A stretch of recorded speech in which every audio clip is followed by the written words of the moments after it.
Hi everyone. Today I'm at the Richard Nixon Library in Yorba Linda Boulevard to take a look at a tribute to 9/11. They have a piece of the World Trade Center, a 27-ton remnant of the World Trade Center in the parking lot, and it's open to the public, and it's here till September 18th, and it's open 24 hours a day. You're going to find it in the parking lot to the left of the main building. So let's get started. These are the flag at the Presidential Library.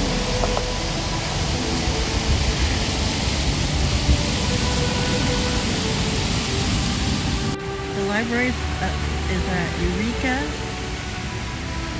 and Yorba Linda Boulevard. You can't miss it.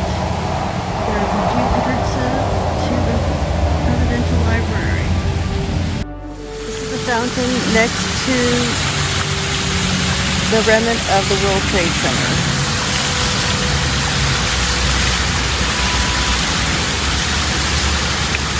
This is a permanent fountain at the Richard Nixon Library.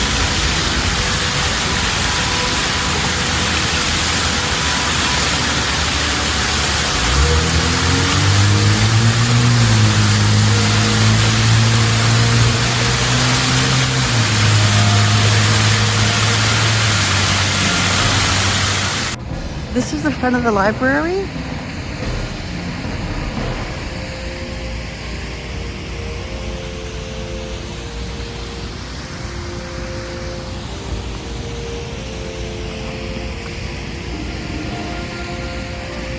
Presidential Library in Yorba Linda.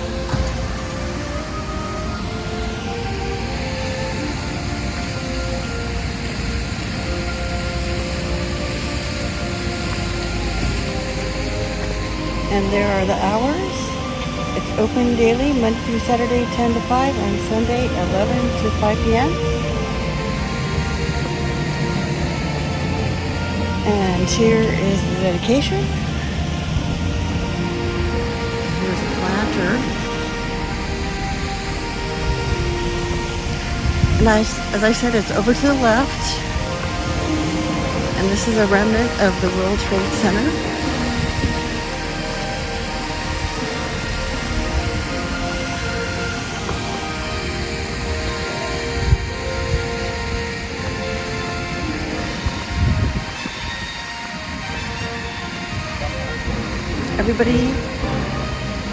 Mostly everybody remembers what 9/11 was like. What'd you ask? And it's actually 16 tons.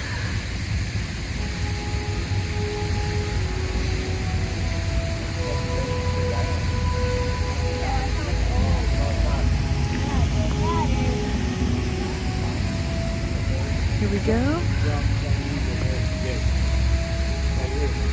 On the flatbed trailer is 23 tons of steel burned and blown off the World Trade Center on September 11, 2001. As a result of terrorists hijacking and deliberately crashing the U.S. commercial jetliners into the buildings.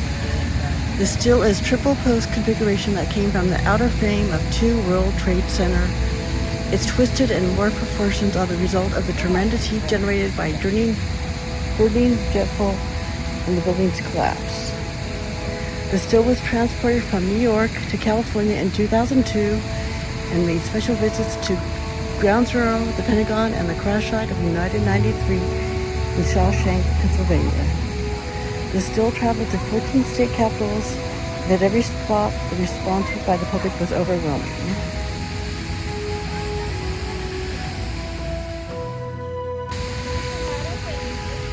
So here's a steel remnant. As you can see, the steel workers left their trademark.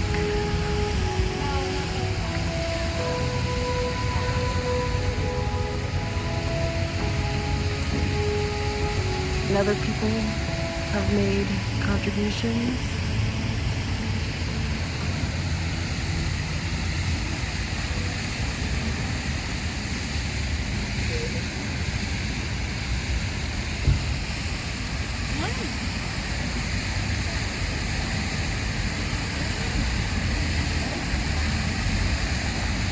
Here's the rivets.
I remember 9/11 very, very clearly. I was working and I had my alarm set to my clock radio, which was set to a news station.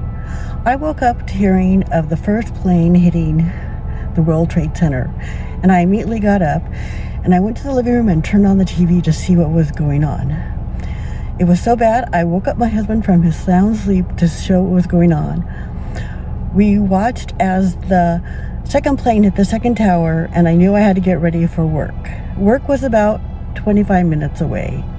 So I quickly took my shower and got dressed, and driving to work, I had my radio tuned to the news station to find what was going on. When I got to work, the atmosphere at work was very somber. There was no laughter, no one was talking. If they were, it was in very hushed tones. I think we were all in shock. So I don't think we really got much done, and I was able to listen to music at work, and my music radio station had suddenly became a talk station, as the DJs had people call in and tell them how they were feeling.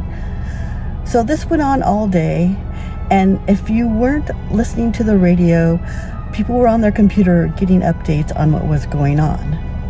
Again, the day went by quickly, although it was very somber. At lunchtime, nobody was talking.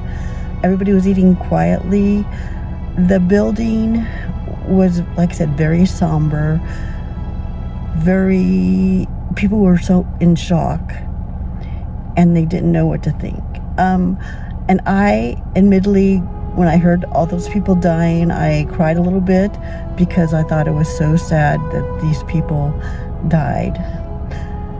So when I got home, like everybody else, I continued to watch the updates. But what really unnerved me was where I was living at the time. I was in 2 flight patterns of airports. And when the president grounded all commercial airliners, the skies were very quiet and unnerving. Driving to work and coming home from work, it was unusual to not see any planes or jets in the sky. Not the usual pattern. So that made the first week very eerie and unnerving, along with everything else that was going on as we heard more about the Pentagon and then the United 93 who overpowered the terrorists and crashed the plane so it wouldn't go into another place, maybe the White House. They never did find out. So to have all those heroes. So this is even though it's the 20th anniversary, this still is a time of reflection, especially what's happening in Afghanistan. The Taliban has now taken control. So we must remain ever vigilant, I think, for terrorists.